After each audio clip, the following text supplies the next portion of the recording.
Thank you for tuning in to the Critical Conversations podcast, brought to you by Mind the Frontline. Established in 2023 as a 501c3, Mind the Frontline is your ally in the journey to support those who selflessly safeguard our communities. Their core mission revolves around pioneering innovation and research, education, and overall well-being specifically tailored to healthcare, military, and public service frontline first responders. The Critical Conversation podcast is a dedicated space for police, fire, EMS, allied health workers, dispatchers, air medical, and military personnel, along with their families. Here, we dive into the heart of the matter, tackling essential topics such as mental health strategies, recovery methods, treatment options, the latest research, and professional development opportunities. Before we dive into today's episode on Critical Conversations, we do want to, however, acknowledge the nature of our discussions.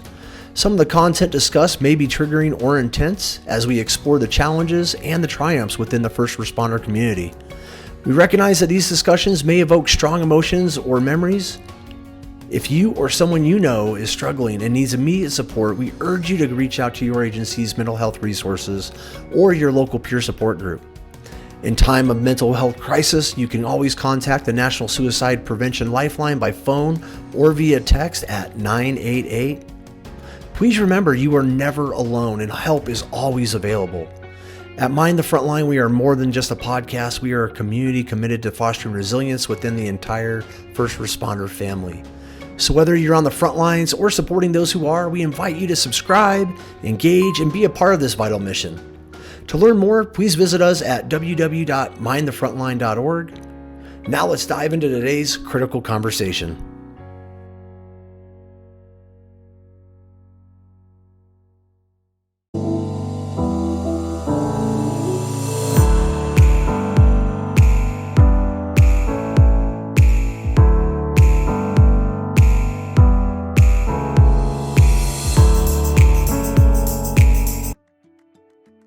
Welcome, heroes and advocates, to another episode of Critical Conversations by Mind the Frontline, the podcast that stands at the forefront of first responder mental health, wellness, and recovery. I'm your host, Chris Smetana, a former firefighter and flight paramedic and president of Mind the Frontline, and I'm thrilled to have you join us today on today's episode about discussing teaching mental health within the EMS education system. I love this topic. I am so excited. So, we do have an incredible episode lined up for you today, featuring a fellow first responder who also brings real life experience to our topic. And he's also an educator and leading the forefront of this type of education with mental health and integrating it into our EMS system and EMS education. Our speaker today and guest speaker is Kyle Atkins. Kyle is a dedicated and versatile professional with a passion for education, healthcare, and leadership. His journey has taken him through the realms of the emergency medical services, academia, and the corporate world, allowing him to accumulate the unique blend of experiences and expertise. Kyle currently serves as the president and founder and professor of emergency and critical care topics at the Phoenix Institute, just outside of Gainesville, Georgia. He is a phenomenal educator. If you haven't checked him out, go check out the Phoenix Institute at www.myphoenix.org and just see what kind of programs they have available. But with that, let's go ahead and jump into today's episode and have some mindful discussions on some of the basically education and EMS and how we could be doing better about it. So welcome, Kyle. Thank you very much for joining us on the Critical Conversations podcast. Hey, Chris. Thanks. I am excited to be here today. I think that, like you said in the intro, this is something that's really important, talking about mental health. Ultimately, I get a chance to do this from the other side. I was a paramedic, and I'm still a licensed paramedic. I did that for 10 years in the field. Had a lot of times where, like many responders, I found myself struggling with mental health issues, and saw us losing a lot of people to mental health issues as we went through over the years. Whenever I jumped into education in 2015, one of the things that I said was like, hey, we've got to do something better about this. So finally got my own program in 2018. And one of the things that we started to do was we started to look and say, okay, I'm tired of losing providers to mental health issues. What can we do about this? We've tried a lot of things in the pre-hospital world. We tried a lot of things in just doing different things, like we were talking before the show, like EAP. We started with some of that stuff, but we have real issues here with our providers that we need to really jump in and we need to hit on the forefront. And one of the things that came, I was just like, you know what, let's try this new thing. So it essentially just started as I was tired of losing people. I was tired of losing a provider or two a year. I was tired of the mental health strain that I saw on our profession. So we integrated into our curriculum it's a student mental health stress management plan. And we start that off day one. We've done it on every program since 2018. I've had it in every single one. And it really helps because what it does is it moves our focus from, we get kind of centered in on the hero mentality. We want to go save people. We want to do that. But if we don't save ourselves, exactly. Like, we always tell people, see safety. Your safety is first. But then whenever it comes to mental health, we're not teaching that. I know in my paramedic program, in my initial ed, I never had any formal training. So it's been something that we have really, and I just personally want to see better for our people. And so we started doing this whole mental health thing, and we started talking with our students and saying, hey, it is okay to not be okay. It is okay to have those times where you go and you say, this was a hard call for me. I remember one of my first programs, I had a student. And the student went through, I think they had a cardiac arrest, a DOA from an ejection, and they had two other really significant calls. And I pulled them off the clinical because I was like, you need to go home. You need to not be here. You need to take a little bit of time off. So we started doing some of that, and that's just kind of how it's flourished. Last year, we took at Phoenix, we kind of took the reins of instructor continuing education here in Georgia. And so we do distributive education online. It's really cool. We also serve like other states too, which is kind of crazy to me. But we picked up this topic of mental health from an educator perspective, because I think a lot of times we want to talk about it. We want to say it, but sometimes we can get people that are on one side of the spectrum saying, hey, these are resources, this is how you do it. On the other side of the spectrum, we get the person talking about how they struggle with mental health. And that's not necessarily, neither of them are bad, but they're not really giving actionable items. So we started more like jumping. Just bitching to bitch, right? Instead of, fixing the problem, or, because you're right. I've noticed the trend of, suicides have continued to climb. The rates have continued to climb drastically in first responders, and I'm kind of the same kind of, thought process as you. We have awareness, right? Like 988, we have all these programs, International Association of Firefighters, Behavioral Health Alliance, EAP programs that we could talk about later. We have all these resources, but yet you're still seeing the rates climb.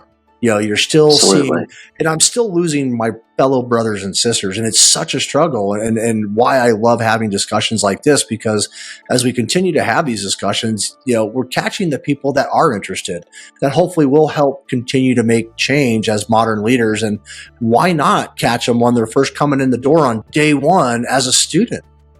And I mean, it's personal for me too, because 2017, it was a rough year professionally for me. I was a new medic. I moved to rural EMS from urban EMS, which is just a whole change in and of itself. But I remember I was working because, like we do, we have multiple jobs we have to provide and all that stuff. So I had a couple kids working on all that stuff. So I was working from one to another to another. So I was working, 3 or 4 different jobs. And I remember in the span of 3 days, I lost a good friend.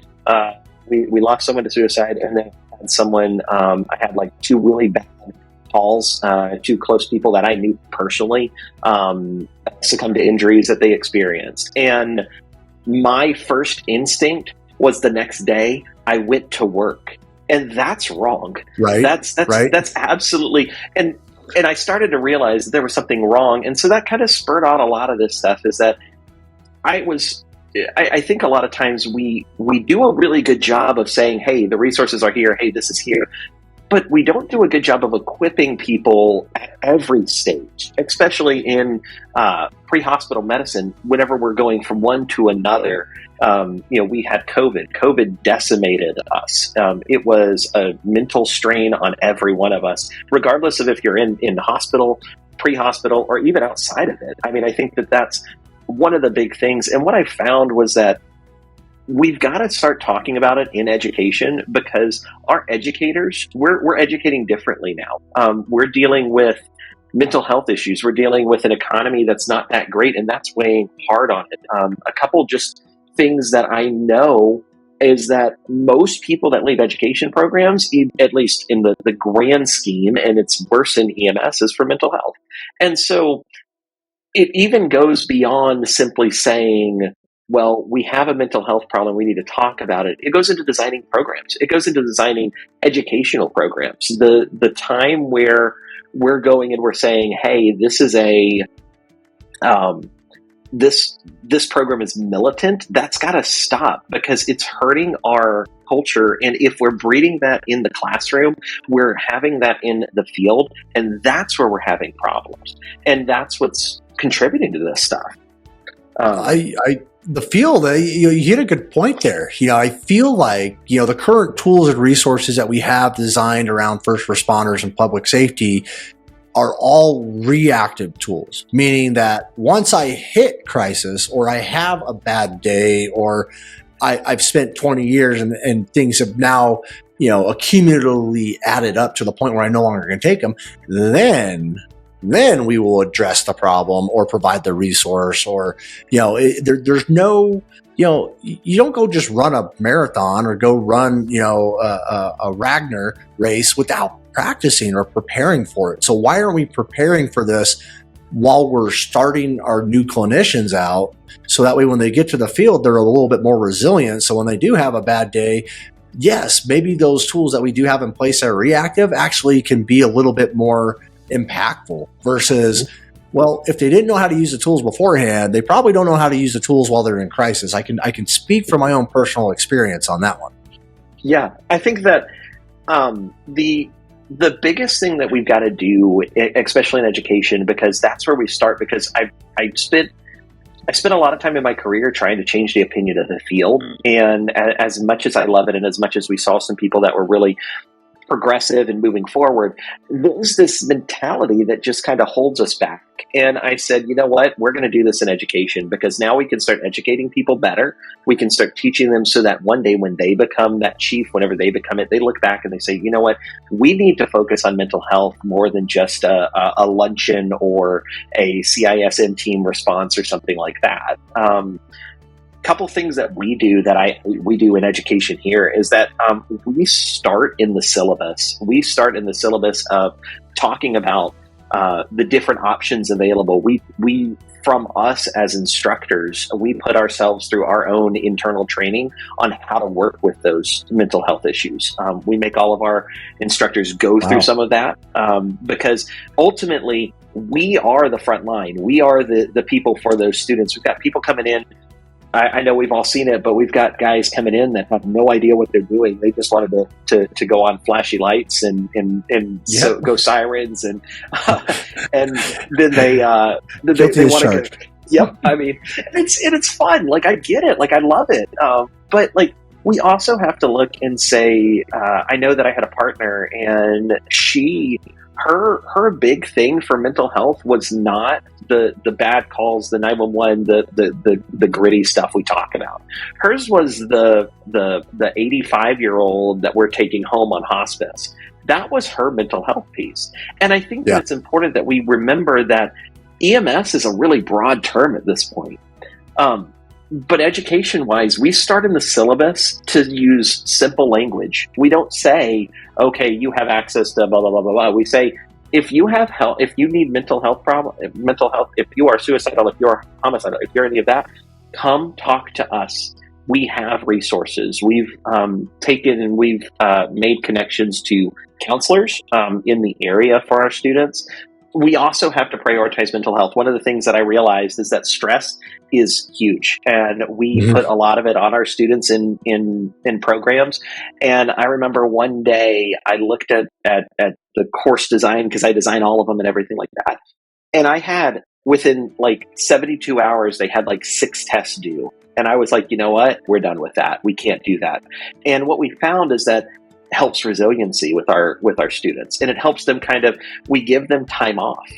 We're not trying to do this whole 0 to hero in 8 weeks thing anymore. You're not trying to run them into the ground. I always had those questions though, because like my paramedic program was almost 2 years back at the time in Utah. But when I moved down to Arizona, they had programs that were, heck, I think Tucson Fire's program was 6 months for paramedic school.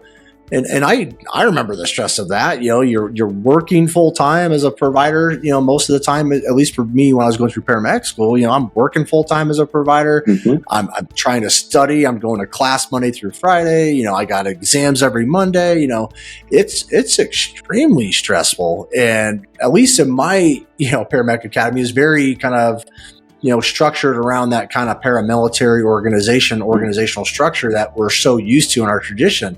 But, it was very rigid. Like if you messed up, you're out. There was no empathy. There was no compassion. It was just like, show up, you better pass. Otherwise, we're not going to recommend you to test because we don't want you to drag down our numbers, and I remember that. I mean, and that stress, like as a student, it doesn't go away. It didn't go away when I got to the field, because now I'm a paramedic and now that's stressful as a new paramedic. And then you realize like, shoot, I got to go work another job just to, make a decent living. So now I was working up to 2 full-time and 1 part-time job at one point, and that is stressful when you throw on life and kids. And so it's nice to see that you guys are providing your students with a more of an empathetic approach. And the reason why I wanted to kind of zone and zero in on that is because obviously, as an entrepreneur and as a business owner, I see different industries. Like I've gone and taken a Scrum course. I'm a Scrum master. If you don't know what that is, you can go look it up. But basically, I've learned how to overcome,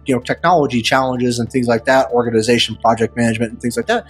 But I look outside of my industry to see what other industries out there that I can bring in to what I'm doing to make it better. I don't see a lot of modern leaders, and it's nice and refreshing to hear someone like you who says, hey, we got to change the way we're doing things, because yes, you will have these individuals that come in because yes, they want to do the woo-woos and the flashy things and all that stuff. But here's the thing. A lot of them, especially the modern generation, like they understand what corporate culture is from an early stage. They're understanding what is okay and what they will tolerate, and more importantly, will not tolerate. And you're seeing other industries that have adapted to some of this stuff, technology being one of them, film producing, all of that. But EMS and fire and public safety, man, we're still kind of, dragging our feet, so to speak. And these individuals are seeing that because they're coming in, they're being treated, in a manner that they don't agree with. They're working long hours. They're not feeling fulfilled. They don't have a purpose. They don't have and they leave quickly. They quickly find that out and move right on out the door. So how are things like this, impacting, with your students? How is it going through the pipeline? How are they like, having these programs open and available to them? And what success are you seeing? So I think that one of the big things that stress management plan that we start with at the very beginning, and we say, hey, write down, and essentially it's a super simple thing. It's like, consider what you do for stress right now and consider what your alternatives are. And we start on day one saying, number one, we prioritize their mental health, and we say, look, if you're having a hard time, reach out to us. We will move heaven and earth for you. Now, we still have our standards that we have to meet, but we've gotten away from that militant style program. I went to a fire academy for and it was a great group of guys, but it was still and my thing was that my job was on the line. If I failed out, I was done, and I was and now I don't have a job, and then that kind of cascades down. Our students seem to really enjoy the fact that we focus on that stress management, to say, okay, what are we going to do? Because we put them into some stressful situations, but we really try to be conscientious, and we try to be kind. I think that a lot of times, like I saw this at a former school, and it shook me to the core. And whenever we started Phoenix, I was like, no, this is not going to happen. But we had a girl who came to school after her house burned to the ground, and she lost everything. And the director of the school she went to them and was like, "Why aren't you in uniform?" And she told him, and she goes, "Well, you can buy some scrubs for, $40." And I was like, that's just, we've got to be kinder than $40. It's like, can I get scrubs or can I feed myself for the week? Yep. And it's funny because I remember my very first day at paramedic school. I got my new textbooks. I got a new laptop for school. I got a nice briefcase. Left all of this stuff in my car, and I got robbed that night. They stole everything, all my textbooks, my brand new laptop, CDs, all of this, and so I showed up. I didn't have anything, and I caught a lot of flack.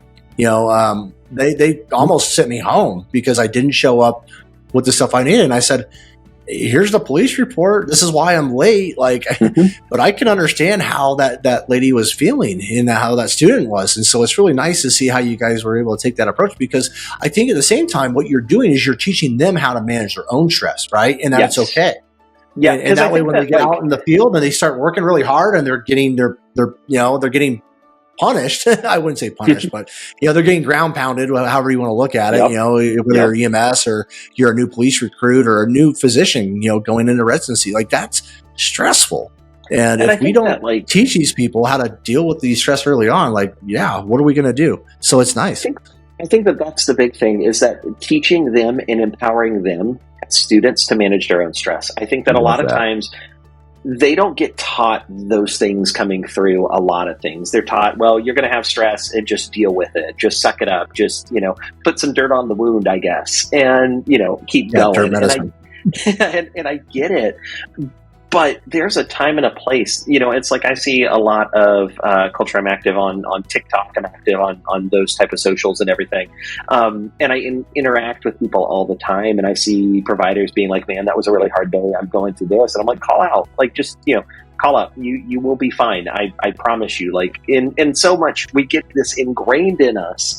And we even have changed our marketing because of it. It was kind of called out to us, the whole hero mentality and stuff like that. It's not what we're going for. We want to train you as a professional and as a provider. If you want to come here and you're excited and stuff like that about the lights and stuff, that's great. But we want to kind of take off that layer and take off that kind of persona of hero. And we want to say, no, you're a real person. You are personally important to us. We want to see you do better. We want to see you grow. We want to see you get out there. And I will say that all of the students that have come through, most of them are having a really good longevity. And I still get calls from them. I still get calls from them saying, "Hey, this was really helpful. I'm going through this. What do I do?" And I'm like, "Okay, let's go back here. Let's go back to the basics." You're going through a lot of stress. And I think a lot of times what we can do as instructors in anything, and even in higher ed is starting to get into this, the colleges are starting to get into this, and they're starting to say, "Hey, we got to equip our faculty better. We got to teach them what to do." Because sometimes we're the ones that they're going to trust the most. They may not trust you go in and you're the rookie. And I felt it.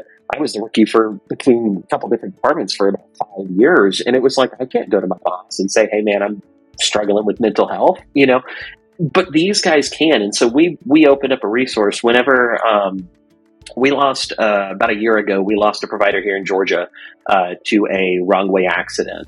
And every single time something like that happens, we put out to our entire EMS community here, "Hey, here's my number, call me. You're having a hard time, call me." We've got a couple people that we use to kind of do those type of things. It's nothing formal or anything like that, but we just try to say, "Hey, we're here to help you, and we're here to cry with you. We're here to do that." And it's okay, because I think a lot of times we forget that in our industry that we think that it's not, but then you look at these other industries and they're doing so much better than we are, and they've got better longevity. I mean, we're pay is always because they look at their people as human, right? I think you hit a really good point there, Kyle. Treating them as they're human. Because when I was a probie, you're compartmentalizing a lot of that because your family doesn't really understand yet, you don't understand yet, and you can't talk to anybody about it. So what am I supposed to do? But it seems like you guys have built in a mechanism as well that when they do move on or get out to the field, they still have a mentor. And I think that's really important to think about educators and why we play such a huge role in mental health and well-being for our students is we are the front line. We build that relationship. We build that safe space. And you guys have done that early on and said, hey, on day one, like, this is a safe space for you. We want you to be a human. We want you to, feel your emotions. And if they become overwhelming, we're going to help you navigate that because you might not have those tools or resources yet, but we do because we're trained and we've gone through some special, training to do that. And I think that's really important, man. That's super commendable. I think that like the biggest thing that I found is that we've got to be okay with asking about it, and we've got to be okay on broaching the subject. About a year and a half ago, as I was mentioned before the show, we went after and we said, you know what, we need to have more education in Georgia on transgender patients. I think that's a huge subgroup of our population that's becoming more and more prevalent, and we have a lot of there's a lot of feelings about that amongst providers, especially in Georgia and in some more rural areas and things like that. And so we said, you know what, we need to be human. We need to start doing this. So we started doing that, and now we've integrated that into the curriculum for our students, and we work with our clinical partners. Whenever they have rough calls, we're constantly checking up on that. We literally, like when we have students on clinicals and stuff, are we constantly watching their PCRs as they come in while they're on clinical. So it's not something that we're waiting 3 or 4 days. We're looking at it right then, but we're also watching news media. We're watching any news media, any of that. We've got like direct contact lines. Our clinical coordinator works at one of our clinical sites and we'll get a text message, hey, this is going on.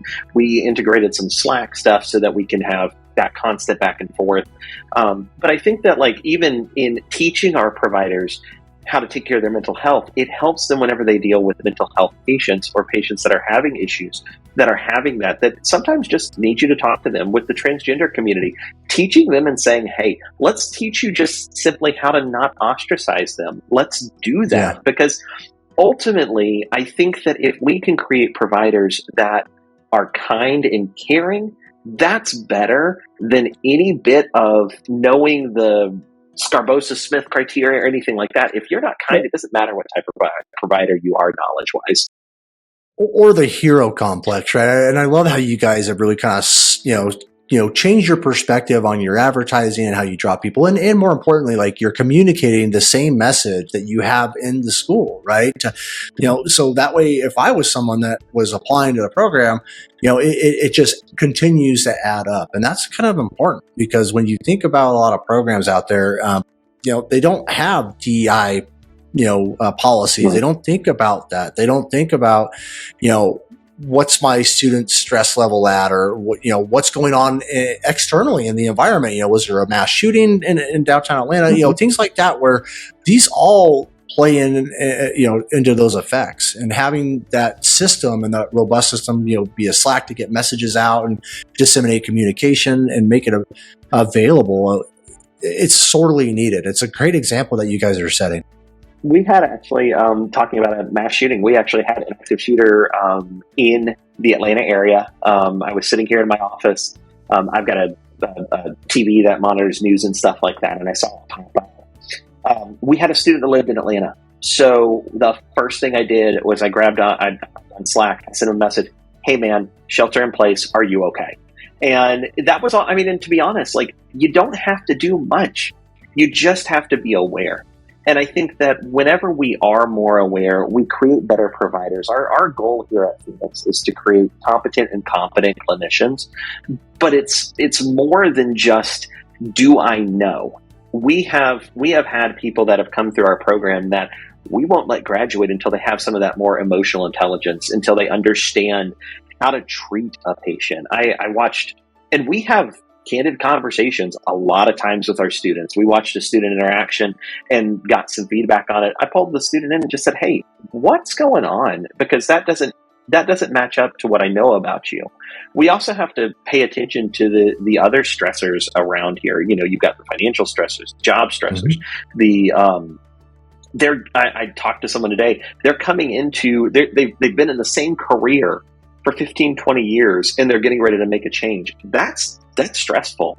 And it's also hard for a lot of programs to be able to manage that, because we want people coming in fresh out and we're going to put them in there. But now we've got some people that are coming in, and that's kind of where we sit, is we deal with people that are considered non-traditional students. So they either have a family, they've got a second career, another job, stuff like that, and they're trying to figure out how to navigate. So we've even woven this in to our financial aid options and what we do, and we partner with some different programs to make it to where we are able to provide them with some of that security for that financing, but we are intentional about making it to where it's affordable when they get out. It is something that is at the very core of what we do, because if we are going to take care of mental health patients and we're going to take care of people and we're going to put providers in there, if we're not looking at them holistically in mental health, we're not doing a great job.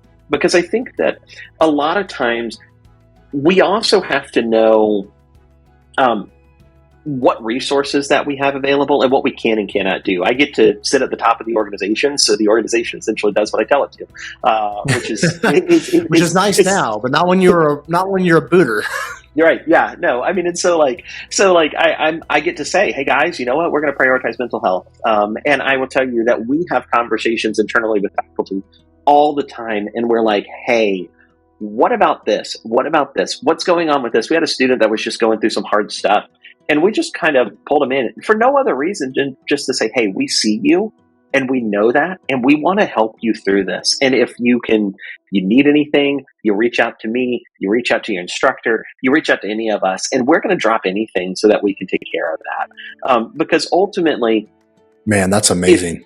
If our organizations aren't looking holistically and really taking this, I'm not comfortable with the amount and the rate of suicides. I'm not comfortable with the amount and rate of people that I've personally lost. I'm not comfortable with that. And I'm not comfortable in sending a student out that is just said, well, just deal with it. I have them, they'll message and they'll say, hey, I had a rough call. I'll be like, all right, are you good? Do you want to come off the truck? Yeah, I do. Okay, cool. Awesome. Go home. Like, don't worry about it. If your people have a problem, tell them, call me, and I will have that conversation. Because I think that the other piece is we have to equip our educators on how to do this, because they're the ones. I know for me, I still talk to my paramedic educators. Love the guys. They are one of my clinical sites now, and so I get to talk to them. And they have some of these conversations, and we're really Phoenix. We really believe in this stuff. We've got a conference coming up in March that we're actually doing a roundtable discussion on mental health so that we can give practical things. I think a lot of times we'll give we'll do CSIM, we'll do this. No, we want to be really practical. We want to give you something and say, as a student, as an educator, as a provider, here's something you can do right this minute. Yep. This is what you can take away. Like whether it's you're going to go and you're going to actually check up on your partners. Like I know that my partner, one of my partners, we have always supported her all the way through. She's gone through some really tough stuff the last couple of years. And sometimes it's just reaching out to them. Sometimes it's just saying, hey, are you okay? And being honest enough with them. And sometimes it's sharing your own struggle. We talk about it. We talk about the struggles that we've had with mental health from the classroom, because I think it disarms. Because a lot of times they're like, well, no, you don't. No, you can literally just say, hey, I'm just having a rough day. I'm having a tough time. And that's where we give a lot of grace. And, our program might look different than other programs, but I will say that, that we are trying to really keep our providers together, and we're trying to keep them in the industry. We've got, hey, that's an issue, but I don't think that it's why people are leaving. I think that it could be part of it, but it really goes down to mental health. People are leaving our industry in droves because they need better work-life balance. They need that. And if we're not teaching it in the classroom, less stress, all of that. Yeah. I mean, I'll be honest, I don't do much truck work anymore just because it was stressful. And it was something that after 2017, I got off a truck for a year and a half. I went and worked in pediatrics in an ER, which might not actually be the best option, but I did find that one thing I noticed in the hospital system, whenever we had a rough call come in, the first thing that they did was they pulled every one of us off the floor, put us in a debrief. And then the second thing they did, they said, "Are you okay? And if not, it's okay to go home." And I think that if we could adapt that mentality, and I think that a lot of times we're like, we have to be here. We have to. No, we need to be okay. I tell everybody, you need to come home at the end of shift. That's the goal. Here's the thing, Kyle, like when you mentioned some of this, and you had some really good points just in that last, that was awesome. I like the fact that you guys are being proactive, right? You're not waiting for a problem to occur. You're actively looking for the problem, right? Because we know we don't share. Usually when someone, sometimes you'll see some of the signs, sometimes you'll see a lot of the signs, but oftentimes you see almost zero signs. And it's just because we didn't reach out or provide that safe space. By you guys reaching out and being proactive, not only are you setting an example, you're letting them know it's okay. It's okay to check in. It's okay to check out and go home. It's okay to feel and be emotional, but you're also, sometimes we come into this field, and as you kind of mentioned and alluded to, when I was 18, that's when I got and became an EMT and a firefighter. Do you think I had all those tools? I mean, there was tools that no fault to my parents at home, but they didn't give me those tools of resiliency on how to manage stress, things like that. And I didn't get those in my EMT program. I didn't get them with the fire department. I didn't get them for years. And I had to model my behavior after those before me, right? Which is put dirt on that wound, get back on that truck. Oh, you're feeling sad? Tough shit, pony up. But if we don't change that mentality, you're seeing that people are going to careers and professions where they feel valued, where they have a good life balance. They don't have to walk home and carry this bag of shit and stress with them every day. They're really able to kind of open up. And that's why these other industries are kind of flourishing, and they've been able to be a little bit more resilient with things like the pandemic. Our problem, in my personal opinion, with the pandemic is we were already, a lot of us, at that breaking point. There's a reason why I got off the aircraft and I don't work the front line anymore. It just became too much. I can't handle that. Just not worth it.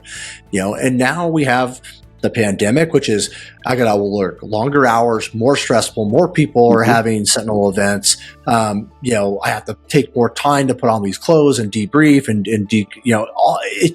it saturated everybody. And it was just like, that's it. I'm out. Yep. I'm going to go work at Home Depot. I'm going to go work at Xerox printing. I'm going to go figure out, I'm going to go own my own business. They're going to go do something else because they're so apt to just say, hey, I don't want to go back there. It's so terrifying, it's so scary, it's so stressful, and they're scared. And those are the people that I actually kind of respect, right? Because in my personal opinion, they got out before it got too bad and potentially kind of snowballed from there. They kind of just identified and said, you know what, I don't need to deal with this. I can go work in a profession where I can make decent money and not have to deal with all of this stigma, this politics, this attitude, this is the way we've always done it, and just, sorry, we have really bad leaders in bad positions sometimes. And that also, plays a fact of there's not going to be change coming. And that's one of the things I look at, right? Okay, maybe it's hard right now, but if we're working on getting it better, cool. I'm going to stick with it. I'm going to become more resilient. But if I don't see a way out of this and it's not getting better and it's just continuing to go down, why would I want to be a part of that chaos? I think that's a really, really good point. Mel Robbins has a quote, and he said, "Your mental health is everything you want it to make time like your life depends on it as it does." And I think that is a foundation of how we have to start talking about mental health. People are like, well, this generation is soft. No, this generation is mentally taxed. This generation, the group that we have coming through now, have different needs. It's different economic times. It's different. It's a lot of uncertainty. And we're seeing this in the bigger picture. Almost 70% of people that are in um, that above 88% of people on college campuses are seeing this go on. They're seeing that happen, and and we do a lot of prevention. If we think about it, fire departments have done a great job of fire prevention. They go out, target, they do all of this stuff. Why aren't we doing that with mental health? And that's where we kind of came along and we said, you know what? I'm tired of waiting. I'm tired of sitting around and watching nobody do something about this. So let's do it. And what's the harm in it? So you know what? What's the worst that's going to happen? One person didn't kill themselves? Great. That paid for itself right there. Exactly. I mean, I think that's the thing is that whenever I did a lecture about student mental health about a year ago, one of the things that I said, and I'll make the bold statement, is that if you're not taking care of the mental health of your instructors, your professors, you're not taking care of those things, you're wrong, period. And nothing's going to change my mind on that. If we're not taking care of the mental health of our students, we are in the wrong.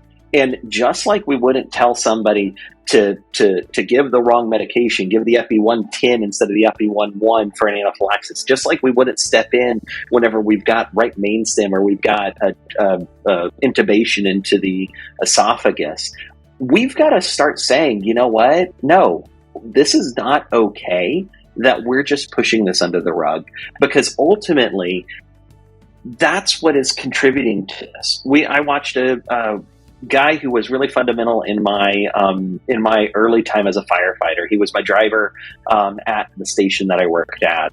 After I had left about a year later, he was on some meds.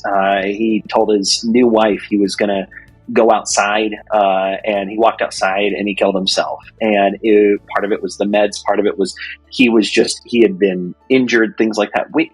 No one thought to check on him. No one thought to do any of that. He wasn't at the time, he wasn't even right in front line. But I will tell you that those things are still there.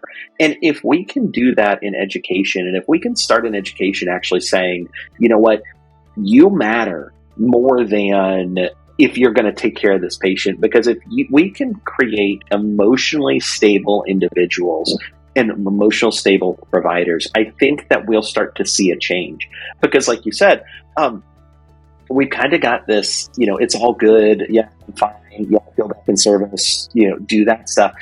That's fine. But also just doing a CISM debrief doesn't do it. Like we had another thing, like I remember studies have shown that program just does not work. Yeah. And I think pretty much. But that was the fire department's like a stab at trying to make fire prevention, right? Hey, let's have suicide prevention. If we all get together, the thing is okay. While I applaud, they were doing something, right? Something is better than nothing.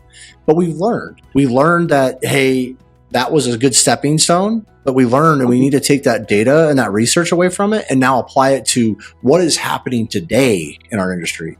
Not what happened 20 years ago when we started CISM, but how has that adapted and changed to where the current state of EMS or the current state of public safety or first responders are at? Like we have not been as reactive as I feel like we should have. And I like how you kind of put it before. If you can either accept that we're going to continue to lose people and lose people and lose people, and look around and go, hey, is anybody going to do something about this? Because that's what I did. I was like, hey, is someone going to do something about this? And then I went through my own Sentinel event, and then I got to experience firsthand what it's like to go through the mental health system, what it's like to be committed, what it's like to have a suicide attempt, what it's like to have these feelings and feel crushed and defeated and not have a support. So much came to light that I was like, man, now I kind of understand why. I understand why one of my friends took their life. I understand it. It doesn't mean I agree with it. And it's not my part to agree or disagree with it, but I know what it's like to feel those feelings, to feel like that individual did right before, they ended their life. I've been that close. And so I decided to say, hey, I'm not cool with this anymore. I now know that the system is freaking broken because I went through the system and it spit me out. And the only thing that allowed me to get to where I'm at is A, resiliency, and B, I had other friends, other colleagues that helped supported me, and that's where coming in, and we got to save ourselves. We got to save each other, because for right now, there's no big magic pill or solution that's coming down the pipeline anytime soon. We're very slow and very reactive. Discussions like these, programs like yours, your leadership and what you guys are doing, that helps set a precedence for other people to go, oh, yeah, maybe we'll try it. And that's all it takes. It's just planting a seed. The other thing that I like is I always say, where when you work for a department that's good on mental health, you've got those things. Students don't. I remember I was at, pretty sure it was a call from, it was a birthday party or Mother's Day or something like that. I got a call from one of my students. They called me and they said, yeah, I just pulled a kid out of a lake weekend. It was an 11-year-old. And they were shook. And I've talked to some other students and other programs around our area, and if they made that call, the response from the instructors would have been, but what we did is we gave them the time off. We gave them time off of school. We suspended, we didn't ding them for points on an exam or anything like that. And we said, no, you need to take some time. And if you need more time, that's fine. And that person is flourishing today. But they knew in that moment that it is okay. Whenever, we pulled them off the truck, we pulled them back. And I think that when we're doing this, we have to be just that intentionality about it. I think that if we are really going to change our profession, we have to start an education. Education always precedes change in the field, regardless of what field it is. And I think that if we are giving the students that ability, it's creating just better people. It's creating better providers. I've watched the mental health system, and I'm like you, I look at it and I go, I think that we're really doing some bad stuff here. I don't think that we're actually doing anything for mental health. I think we're making it worse. And the other thing that we really focus on with our students is their need for family support as they're going through this. We've got a lot of first generation. I'm thankful to be third generation healthcare provider in my family. I'm thankful to have, whenever I experienced my first DOA on scene, I remember crying in the back of the ambulance, and I couldn't let my preceptor see because that was weakness. But I called my parents and I called my wife and I talked to them. And my parents are healthcare providers. They've been healthcare providers for 35, 40 years. And so I was able to reach out to them. But I know some of these students coming into this, they don't have that family support. They don't have a support system. And to be honest, we are it in education. We are the educators. We're the ones that are going to be the ones that actually, they'll talk to. There are things that students tell us that they won't tell their families because their families don't understand. I'm a first generation grad student. It can be difficult some days whenever we're going through the struggles. So I have a cohort that I'm a part of that I can share those struggles with, just because people don't understand it. And whenever they don't understand, it leads to mental health issues. It leads to feelings of not being worthy. Whenever you have a call that goes sideways, not understanding why it went sideways produces, it might not have been your fault. It'll eat you alive. I've been there. I had one. It was a PE that let go. Person died. It was everything went wrong that could go wrong on the call, and it messed me up. But I spent 6-8 months until I really had someone lead me to the evidence and say, "Hey, it wasn't your fault." And I think that we have to have educators that are doing that. Whether you're an educator in a program, you're an educator in a department, you're in private EMS really doesn't have any support for the most part. And so we here at Phoenix, we try to fill that gap because it's important to us. It's important that we don't lose another person. And it's important that even if it's not a death, the mental strain and the mental toll that this job takes on you needs attention from our educators, and we don't need to just be silent, because I think that that's even worse than us not doing any. I think it's worse than us. The silence kills. Trust me, yeah. The silence kills. But you mentioned, here's a good example for our viewers and listeners.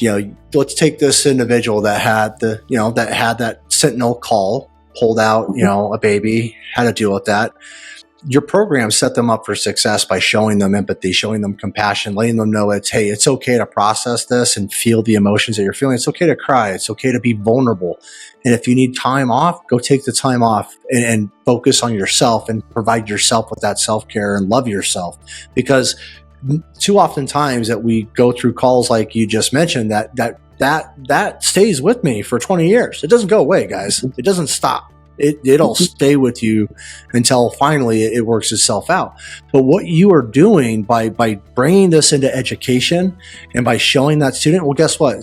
Say that student hopefully defies the current statistics of EMTs and how long they stay in our industry, but they get to now show that to other people. And this is actually how we get change, right? Like it starts with modern leaders. And how do you get modern leaders? Education. Because Absolutely. I'm sorry for the old salty dogs and the old generation who used to be me. I used to be one of those. But you can't teach us anything. Like, this is the way my mentor did it. This is the way I grew up in it. Like, I'm not going to change. What I've learned after 20 years and 23 years almost now in public safety is that is the wrong mentality to have. And that is what is almost killed me. It almost killed me. And it has killed a lot of my friends. And I'm tired of it. So how do we fix this? Tell me, when you guys are looking at this mental health and EMS education and what you guys are providing in your program, what are you seeing in terms of like student success? How is that like applying to their actually being success? Because for the naysayers out there, because I know they're going to be out there, I'm watching you guys all. No, I'm just kidding. They're going to say, hey, being rigid, passing tests, all this stuff, that is what equates to success. What you guys are doing is a little bit different. So I want to hear, how has this impacted your student success? So other directors, hopefully listening, other training coordinators. And by the way, I would say that we are all educators. We are all mentors. I could teach, I'm a mentor teaching someone how to tie their shoe. Okay. You can always teach something. Me, when I went through my education program, I was 18 years old. When I got there, I did not have the tools. Okay. Didn't have them. They didn't exist, and nor did they exist afterwards. What I think you guys are also able to do here is those individuals who are like me that didn't have those tools. Maybe they didn't have a good upbringing. Maybe they just didn't have parents that could teach them some of these resiliency tools, how to cope with stress, any of that. Now they get to your program. If we don't help these individuals and at least give them the tools and show them some of this stuff, they're going to continue on in their career. And more than likely, statistics will say that they're not going to have a very fruitful career. They're going to struggle mentally and emotionally and with a lot of things versus, hey, you didn't get the tools. We're going to cap these individuals before they get any further. Like you mentioned, we're going to hold people back until they can grow some emotional intelligence. Holy shit, I've never heard a program director say that. So these are just examples that I want other people to really kind of, key in on because they're important. They really are important for the change. And change happens slowly, not, over time, but we got to start somewhere. So for those program directors out there that said, okay, well, by doing it your way and being all lovey-dovey and emotion, because that's the shit that comes out in the stigma. I get it. Okay, guys, I get it. But so I'm going to rephrase my question. When you treat your students as a human and give them the tools to navigate life, what kind of success is your program seeing? We're seeing that students are walking away where they are more empowered. We're seeing them actually defy statistics. We're seeing a longer longevity. So I'm seeing them last 3, 4, 5 years instead of the 2 here in Georgia that we're usually used to seeing. I'm seeing them become leaders within their own departments, which is huge. I'm seeing them do that. I'm seeing, and I'll be honest, like our pass rate is pretty decent on registry, but we have drawn a line in the sand and said the numbers don't matter, our people do. And it doesn't matter if we're going to be sitting here and we're going to be saying, hey, we want to create good clinicians. And I'll be honest, almost all the ones that have come through and have successfully graduated the program, they're still in today.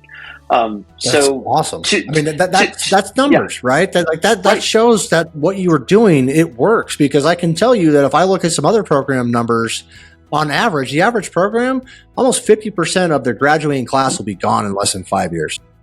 50%. That is a huge number, people. If you're not getting that number, that is something to be really aware of. And so you're also, I would say, to the chiefs, the directors, the high-level senior leadership out there, think about your retention rates, the turnover rates. If you had stability in your personnel where they weren't constantly turnover, there wasn't constant change, which will cause your agency stress, just like it does your employees. What is that value? And why should we not be throwing more and more resources behind that? And I think that it's for those out there that are in that leadership position, we've got to start thinking differently about mental health than the programs, than that. We've got to start being personal. We need to start looking at the fundamental way that your organization is set up, whether it's education, whether it's a department, whatever. Do you have it to where if someone, doesn't show up 2 times in a row because they were having a mental health day, or they call out late or something like that, they get penalized for that? That's not positive. That contributes to mental health.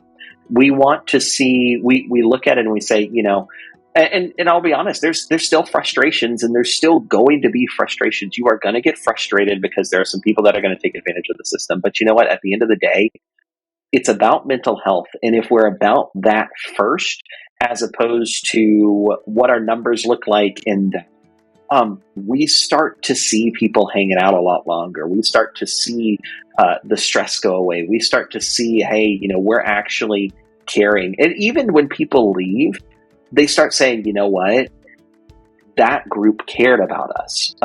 We get to have the ear of a lot of instructors here at Phoenix. And one of the things that we constantly get feedback for, because we do post follow-ups on every single webinar we do, whenever we did this one of the things that was an overwhelming, resounding sound from them was simply them saying, you know what, I'm glad someone's talking about this, because we're not, and I'm going to go talk to my director about this. I'm going to go talk to them, because I went through a program that cared and was compassionate. It was militant a bit, but they cared, and that was time.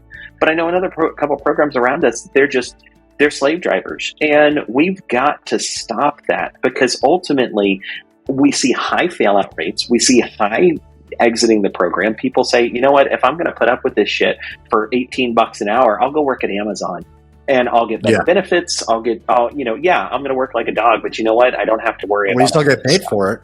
At least I'll get paid for my work, and that's it at the end of the day. You're also looking at other agencies looking at, and that's how you inspire change, right? By having the conversations, by having these presentations, by doing these webinars. Because just like when I was teaching critical care education, a lot of people just don't know what they don't know. And so if they haven't been previously exposed to a new way of doing things, a new perspective, all they know is what they've been around, But I love how your program, you said something very profound. You don't chase the national registry numbers. A lot of agencies do that, right? Because that ties directly with some of the reimbursement and all this other stuff. The number that you guys are tracking is, successful placement and longevity, and hey, do they like their job, and do they feel valued and supported? And man, wow. Why aren't we tracking those numbers? Why is it like, I got to take a test that is already stressful and is a pass-fail, but we're grading everything, the success of the program, who the instructors are, the caliber, everything off of these perfect numbers over here, which I'm sorry, guys, I've been in critical care education for a while now, taught to a lot of high-level exams. You can teach a monkey to pass an FPC test. I'm telling you, you can. What I cannot teach a monkey is how to compassionately care for my patient, how to take care of themselves after a tough call, how to put themselves first before others. BSI is my scene safe. Yeah, I'm safe. I want to make sure I do that every morning when I go to clock in and come on shift. And, if we're not providing this type of education and we're not facilitating these type of educators, more importantly, that can then now trickle it down to the new ones coming in through the door, we're going to be chasing our tails here for another 10 years. So I love how innovative people like you and your program over at Phoenix Institute are taking the reins and saying, hey, I don't accept this, so I'm choosing to change this and make a difference. Right, wrong, or indifferent, you're doing something, you're doing action, which is a lot more than the lip service I'm seeing from a lot of the industry. We, one of the other big things that we did, the whole stress of those exams, 70%, we did away with that. We actually just completed a research project. We do a couple things. We did an actual internal research project. We're getting ready to publish our study and our results and everything like that, and they were really positive. But we did a study of a randomized controlled open and closed book exam. And what we found is that there was no statistical significant difference between an open and closed book. So guess what? All of our exams are open book. The other part, we do not have a minimum passing score on exams. We put everything together. They have it in a class. They have to make a 70% in the class, and we integrate other material into that. Number one, it takes away that anxiety. Number two, it promotes learning. Number three, it makes it so that we're not chasing those numbers. And since the first of this year, we have an 89% first-time pass rate on registry. I mean, the numbers are there, guys. The numbers are there. And all it took was us saying, you know what? We see how everyone else has done it. It's not working. It's not creating what we want to see. New. So, you know what? Why not? You know what? And if at the end of the day, someone comes to me and they're like, well, we don't like how you do it, that's cool. You can do it the way you're doing it. I'm going to do it the way I'm doing it. And you know what? At the end of the day, I know that we have created competent professionals in more ways than if they can just give a medication or do something like that, because we care enough to put that investment into our students, to put that investment into our faculty, put that investment in, and even write it into the very core of who we are, so that when that comes around, and this is not something you have to ask permission for. This is not something you can just do it. You can just say, you know what? I'm going to start talking about mental health in my program. I'm going to start. That's all it takes. I mean, that's all it takes. It's just sharing your own story and you being your own advocate. It does not take much other than just energy and vulnerability, but yes. You're right. It doesn't take any money. It literally just takes someone in an organization saying, hey, I don't like this. I'm going to speak up and be an advocate for it, and why not? Because by not doing it, well, my brothers are dying. My sisters are dying. By doing it, I don't know. Maybe I have the opportunity to make a change and make a difference. And hopefully they have an organization that supports them and provides them with the tools and resources, which brings me to what do you view your educators as? What is their role in student mental health? How are they involved? I think that's a really good, let's give some people practical, walk away tips here from the show. Hey, how do you guys envision your educators and their role, and what is their role in mental health and EMS education? Obviously, we hire people to be educators and basically regurgitate information and knowledge, right? Okay, I won't sell myself that short. But I can also tell you, if I'm teaching people, hey, if you get this yellow, the answer is B blue. That sets them up short term to hit those numbers, those perfect numbers. What it does not do is set this person up for a 20-year career in public safety. It does nothing for that. How are your educators taking that and changing that and bringing that dynamic to the classroom? They are the key to this, and that's why we put in our conversations about mental health, our conversations about give them slack on this. And I will tell you, I've got some amazing guys that work for us. A lot of things, some of it is course design. Some of it is they coming to me and saying, hey, Kyle, I think that this is overtaxing our students. And then the other part of it is that they go to them and they actively are talking to them about their mental health. They're actively saying, hey, how are you doing? And then they're approaching them outside of class. they're available. We make it to where pretty much that they can reach out for anything. It's something that we say all the time in class. It's like, look, if you've got something going on, let us know. If you've got an issue going on, let us know. If we see someone that fails a test, the first thing that we do is we go to them and we say, hey, what's going on? Are you struggling? Is that what the problem is? Because sometimes they don't know how to ask, and we want to pull that out of them. That support outside the classroom and really creating a community is really, really important. Because if we can understand and we start tracking, we look at all of our students holistically and we say, okay, this is kind of how they act and stuff like that. If we notice a big shift, we call them in and we say, hey, what's going on? And it's not threatening. It's not like a, hey, come sit down and talk to us. You have to come to the boss and you're coming to this. It's, hey, no, you got a pulse. Yeah. You got a pulse on your program. You got a pulse on your community, and you're like, hey, my pulse is off, just like I would take a regular pulse. I know it's regular. I know it's irregular, right? Hopefully you do if you're an EMS, you're a practicing clinician. But, hey, I can feel a threat. Oh, it's thready. Okay. Or it's palpable, or, hey, it's really bounding, or, hey, it's irregular, those little things are being astute to, micro changes. And that's cool that you guys have this community where you have this expectation and you guys have voiced it. You have created a safe space. People know that they can approach you. Everybody is approachable. We can share, we can talk, we can ask questions. By creating that community space, what you've done is also allowed yourself to know, like, when it's off, because when you have something that's just jiving and all of a sudden it's like when I come into work sometimes, and the mood's off. You're like, okay, Yep. What happened? Who died? Yep. Or I hate to say that's kind of a pun there, but it's what happened, what's going on. And I love how you guys are able to, that you promote that awareness, not only in your instructors, but yourself, to say, hey, we're going to be astute, we're going to be observant, and we're going to react.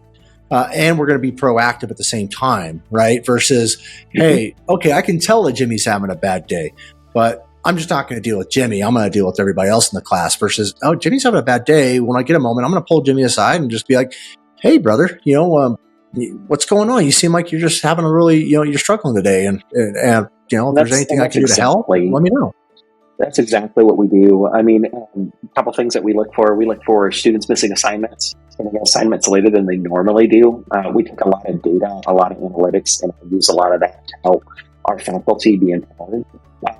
If they're withdrawing from discussions, if we have a student that is just fallen over or sleeping or seems to be really, really tired in class, we'll pull them aside and just say, hey, what's up? And we give them that safe space to say, I was up all night with my kid crying. I was up all night with this. Hey, my husband is filing for a divorce. Like, I just found out that my grandma has this going on and stuff like that.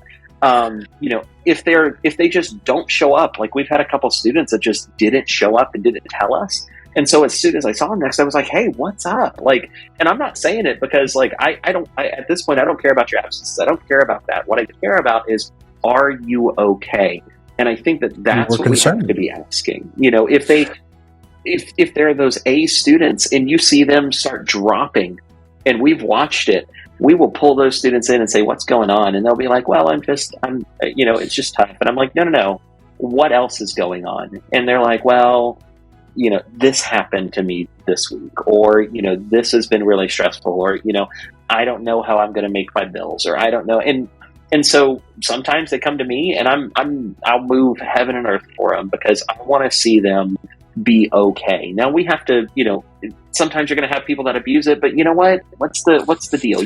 When you identify that, you have a conversation and you work through it. That'll work itself out, honestly. Exactly. That'll definitely work itself out. And so I don't think you use that as a detractor or a fear to kind of start a program like this. I also would say that, I know when I was, early on as a paramedic and, kind of getting, your bell's curve, I know everything kind of stuff, I think we forget as educators that we also have and are going to experience some of these things that our students do. And we got to be empathetic and realize like that could be us. You know how that felt when, you had a rough day. I know what it was like to work a job, come home, have to watch a kid that was difficult or crying or teething or anything like that, and then have to go do a class or go back to work the next day. Like, I understand that stress and what that does to someone. But I will tell you that early on in my education career, I did not bring that into my classroom as much as I wanted to, or I should have. But, you know, this is where, man, I can look back and go, man, I did a lot of things wrong. And guess what? This is my opportunity to hopefully do some things right, you know, but it's okay because I know that we make mistakes. It's human. It's how we identify those and now make it not a habit and make change, positive and, you know, reflective change. I have 4 kids at home. I have 2 autistic and they're verbal autistic. Yeah. Life is really stressful. And so like we focus in on that. Like we focus in on that, but we have to take care of our own selves. There are days where I'm like, you know what? I don't want to come into the campus today. And I don't want to go to class. I want to deal with the student.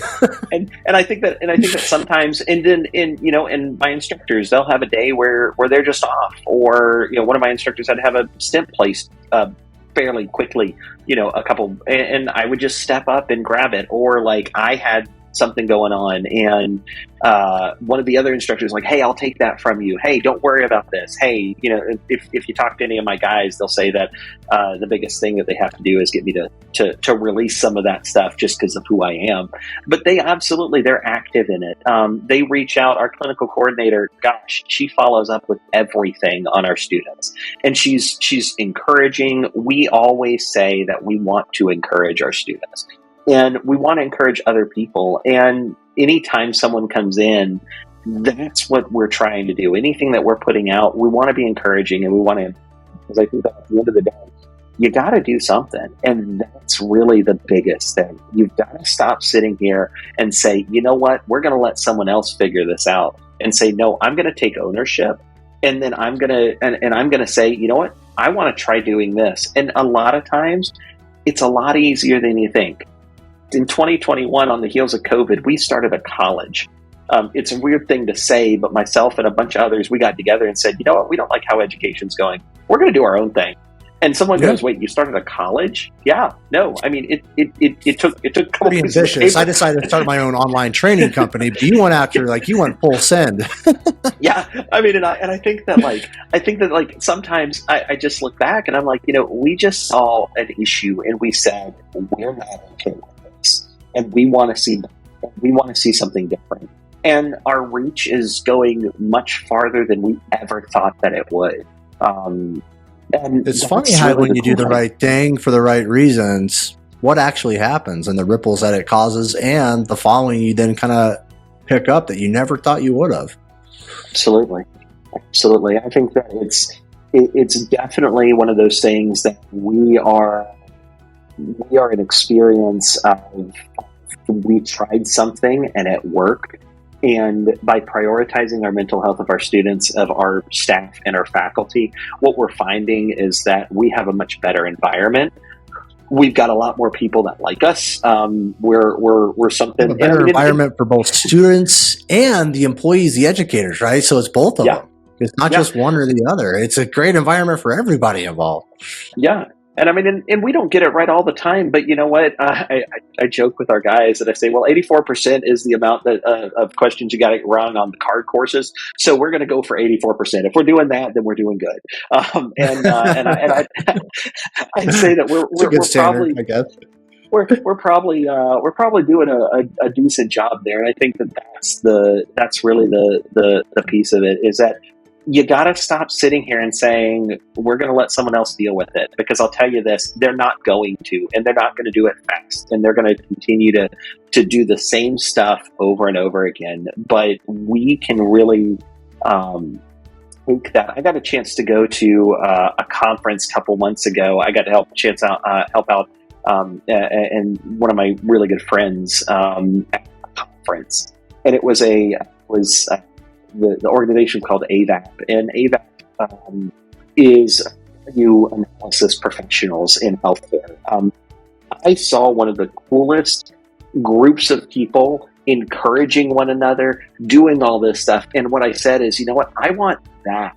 I want that in EMS. And so we've just made adjustments. We've started saying, okay, how can we, they were like, someone would pass something and you see everybody, you see it on LinkedIn, you see it on all the socials, everyone is congratulating themselves. What would it look like if our agency and our industry did that whenever it came to mental health and whenever it came to doing that?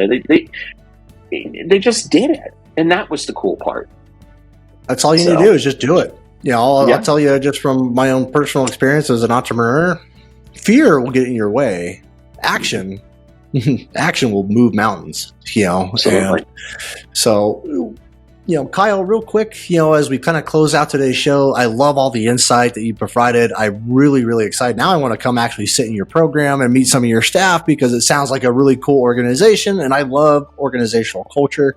So I love what you guys are doing, but what are 3 tips or 3 just suggestions that maybe you could leave our viewers, listeners, and any, EMS training officers, educators, directors out there that are listening to this episode, hopefully, what are some 3 things that they can do today? Because that's what you said, we can do stuff right now. What are 3 things that you think, hey, if you guys just did these 3 things starting when you go to class on Monday, that would start moving and making a difference? What would those 3 things be for you? I think that the first one is to be vulnerable with the people that you and the people that you're over. I think that be vulnerable, say, look, you know what? You don't have to do much, but I think that being vulnerable is big. I think the second thing is asking, but not asking just to ask. We ask people, hey, how's your day going? Good. Okay. No, we want to get deeper than that. We want to say, how are you really doing? How is this stuff with the economy affecting you? How is this stuff that we're seeing in politics affecting you? Is it causing that extra stress? And then start a conversation and say, what are we doing that is negatively impacting our mental health? But don't talk about it in your office. Talk about it with the people that actually matter. Because I can tell you, if you're making $200,000, $300,000 and you're sitting in your office and you get to go home 9 to 5 and that's all you're doing, you are not going to be able to connect, and you're going to say, everything's good. But you know what? Your guy who's on his 5th 48 in a row, who's got a new baby at home, who was able to take a week off for that, start looking at that and ask them and say, what can we do to support you? Because I think that that's what we did, as we said, what can we do to support our students? And I think that if you move that centric from, well, what best benefits me to what best benefits you, I think that is really where we start to make change. I think that that's probably the most practical that we can give it. And then just listen.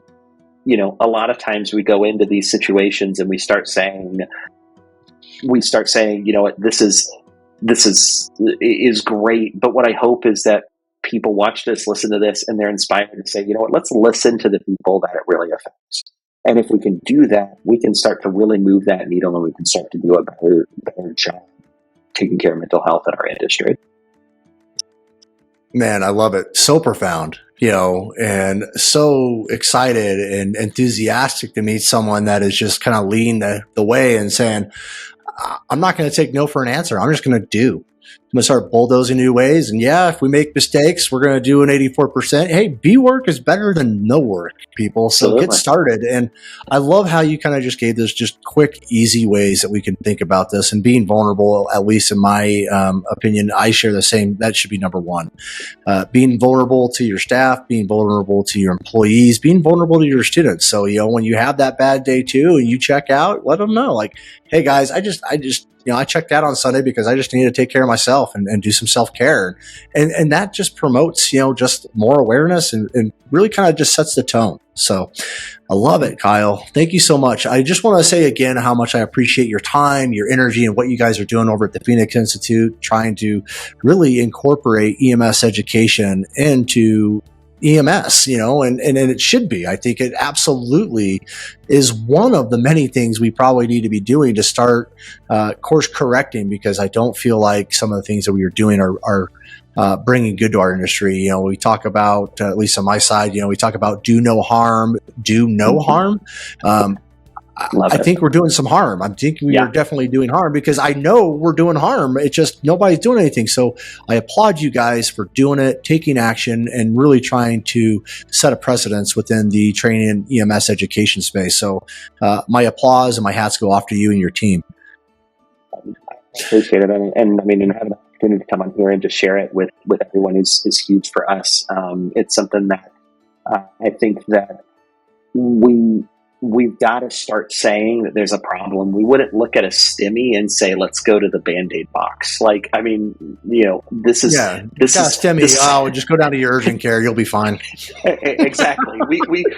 We've got to do something. And I think that the more people, if we have 1 or 2 or 3 extra educators that are doing this stuff, like that is one of the things that we can start to move that needle. If you're doing it in your department, and like you said, we're all educators.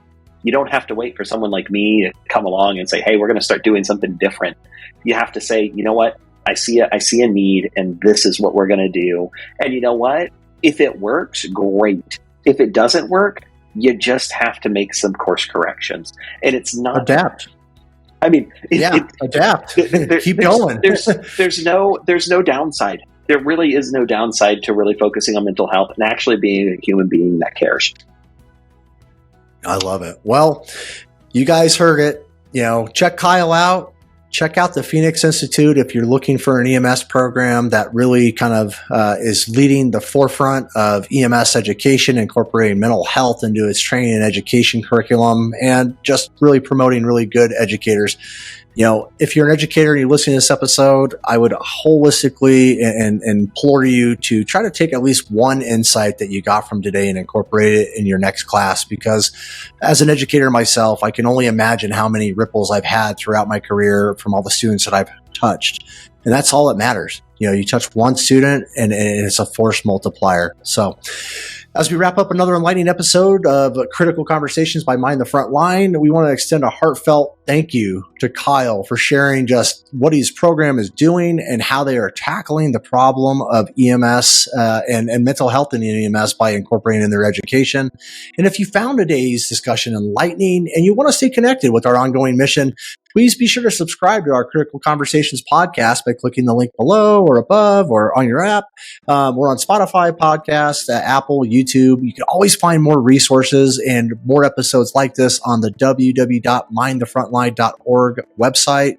We have a ton of resources on there, blogs, podcasts. We have our Mind Shield debrief hotline coming live January 2024. And just know that your subscription ensures that you never miss an episode, and it's a powerful way to show your commitment to fostering resilience within the entire first responder community. So to our dedicated listeners, thank you for joining us on this critical journey. Your support makes the impact of these conversations resonate even further than you can ever imagine. Please let us know your thoughts for future episodes, topics that you want to hear more of, or just this episode by just leaving your review or a comment down below. Together, let's continue these critical conversations and build a stronger, more resilient first responder family. Thank you for being a part of the Critical Conversations podcast by Mind the Frontline. Until next time, take care, stay strong, and mind the frontline. To our dedicated listeners, thank you again for joining us on this critical journey. Remember, the Critical Conversations podcast is a steadfast resource for police, fire, EMS, allied healthcare workers, dispatchers, air medical, and military personnel, along with their families. Your support makes the impact of these conversations resonate even further. If you found today's discussion enlightening and want to stay connected with our ongoing mission, please be sure to subscribe to the Critical Conversations podcast. You can find us via Spotify, Apple Podcasts, YouTube, and the Mind the Frontline website. Your subscription ensures that you will never miss an episode, and it's a powerful way to show your commitment to fostering resilience within the entire first responder community. For more information and additional resources, visit our website at www.mindthefrontline.org. Together, let's continue these critical conversations and build a stronger, more resilient first responder family. We thank you for being a part of the Critical Conversations podcast. Until next time, take care, stay strong, and mind the front line.